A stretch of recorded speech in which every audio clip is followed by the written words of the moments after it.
bagi kita semua. Yang terhormat Ibu Dewi Sari Sumitro selaku dosen pengajar mata kuliah Bahasa Indonesia Universitas Esa Unggul.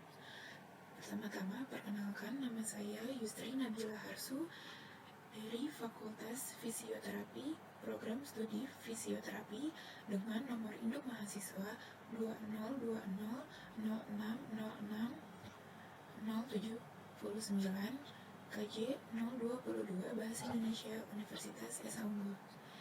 Di sini saya akan mempresentasikan salah satu materi Bahasa Indonesia tentang penulisan laporan untuk memenuhi nilai ujian akhir semester 1. Penulisan laporan.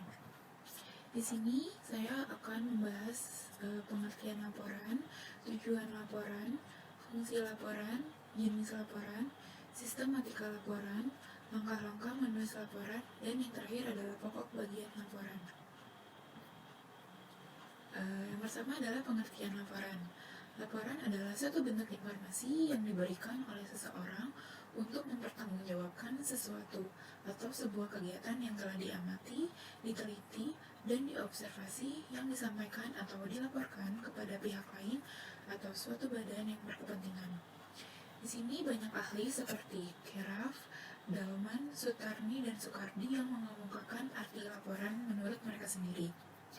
Dan bisa disimpulkan bahwa laporan itu adalah suatu tulisan yang berisi informasi tentang suatu kegiatan yang telah dilakukan dan akan disampaikan oleh pihak tertentu. Selanjutnya adalah tujuan dari laporan. Yang pertama adalah bahan evaluasi terhadap hal yang sudah dilakukan.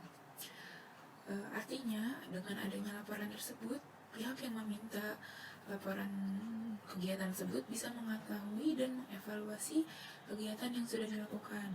Contohnya, di sini pihaknya itu bisa mengetahui apakah kegiatan tersebut jalan lancar atau tidak. Yang kedua adalah agar pelaksanaan tugas yang dipercayakan kepada orang tertentu dapat diketahui oleh pihak yang menugaskan. Di sini hampir sama dengan tujuan pertama, yaitu agar pihak yang meminta laporan tersebut dapat mengetahui kegiatan yang dilakukan. Dan yang terakhir adalah sebagai pertanggungjawaban terhadap tugas yang diberikan oleh pihak pemberi tugas. Di sini artinya jika kita diberikan tugas oleh suatu pihak tertentu untuk membuat laporan kegiatan, maka secara tidak langsung kegiatan dan laporan kegiatan tersebut bisa menjadi tanggung jawab dari kita. Selanjutnya adalah fungsi. Di sini fungsinya ada 4. Yang pertama adalah penyampaian informasi. Artinya adalah laporan merupakan sumber informasi bagi penerima laporan tersebut. Yang kedua adalah pertanggungjawaban dan pengawasan.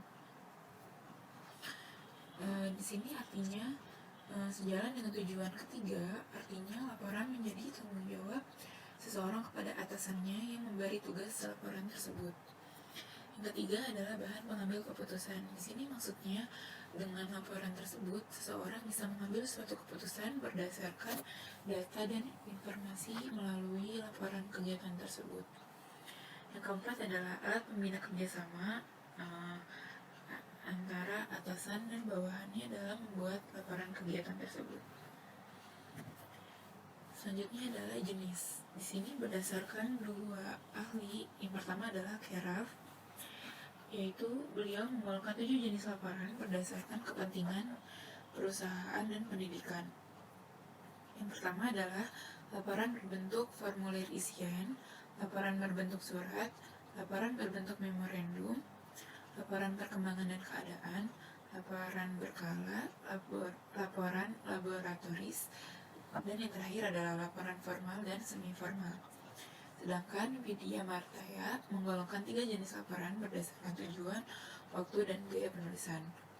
Berdasarkan tujuan dibagi atas laporan perencanaan dan pengontrolan, berdasarkan waktu dibagi menjadi laporan berkala dan khusus, dan yang ketiga berdasarkan gaya penulisan dibagi menjadi laporan resmi dan tidak resmi.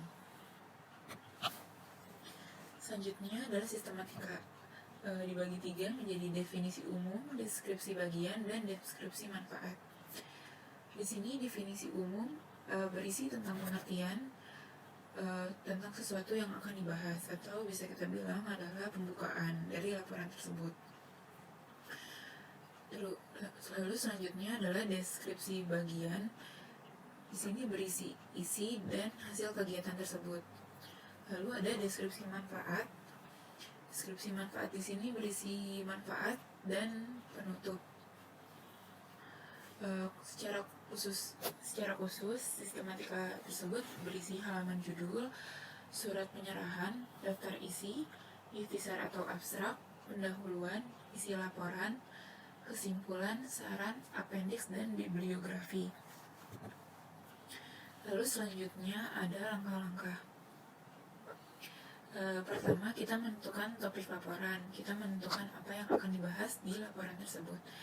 Lalu yang kedua adalah menentukan tujuan penulisan laporan. Jadi kita harus mengetahui apa tujuan kita untuk membuat laporan tersebut. Yang ketiga adalah melakukan observasi. Di sini artinya kita mengumpulkan data-data, bisa melalui penelitian, kunjungan, angket, wawancara, pengamatan, atau observasi. Yang keempat adalah menulis kerangka laporan. Di sini meliputi 3 bagian pokok yang tadi, yaitu pendahuluan, isi, dan penutup. Jelasnya, pendahuluan itu berisi nama kegiatan, tujuan, waktu, bentuk laporan, penyelenggara, anggaran, dan kendala kita dalam menulis laporan tersebut. Lalu selanjutnya adalah menulis laporan. Menulis laporan di sini itu dikembangkan dari data yang kita dapat dari observasi, lalu kita buat menjadi suatu laporan yang utuh. Dan yang terakhir adalah menyunting penulisan laporan. Di sini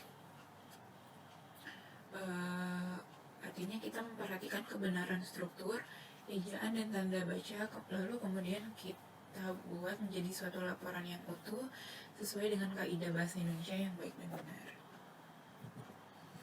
Lalu yang terakhir adalah pokok bagian. Pokok bagian di sini dibagi menjadi 5. Ada pendahuluan, batang tubuh, kesimpulan, saran, dan lampiran. Pendahuluan di sini artinya mengajak pembaca untuk mengetahui isi, atau bisa kita sebut sebagai latar belakang dari laporan tersebut. Yang kedua adalah batang tubuh. Batang tubuh ini biasanya dikelompokkan menjadi beberapa bab, berisi fakta dan data kegiatan, terus ada tujuan, masalah yang dihadapi, dan pembahasan masalah tersebut. Yang ketiga adalah kesimpulan. Kesimpulan ini berisi garis besar fakta dan pemecahan dari masalah tersebut. Yang keempat adalah saran, artinya adalah langkah untuk pemecahan masalah tersebut. Dan yang terakhir adalah lampiran. Lampiran di sini adalah data pendukung dari isi laporan. Bisa dilengkapi dengan chart, diagram, tabel, gambar, atau bagan. Tetapi jika memang itu bukan pelengkap, melainkan adalah pembahasan dari laporan tersebut, maka bisa dimasukkan ke bagian batang tubuh. Tapi jika itu hanya sebagai pelengkap, maka akan dimasukkan ke lampiran. Sekian presentasi dari saya. Mohon maaf apabila ada kekurangan atau kesalahan dari presentasi ini. Saya harap semoga presentasi ini bisa dipahami dan dimengerti dengan baik. Terima kasih. Wassalamualaikum warahmatullahi wabarakatuh.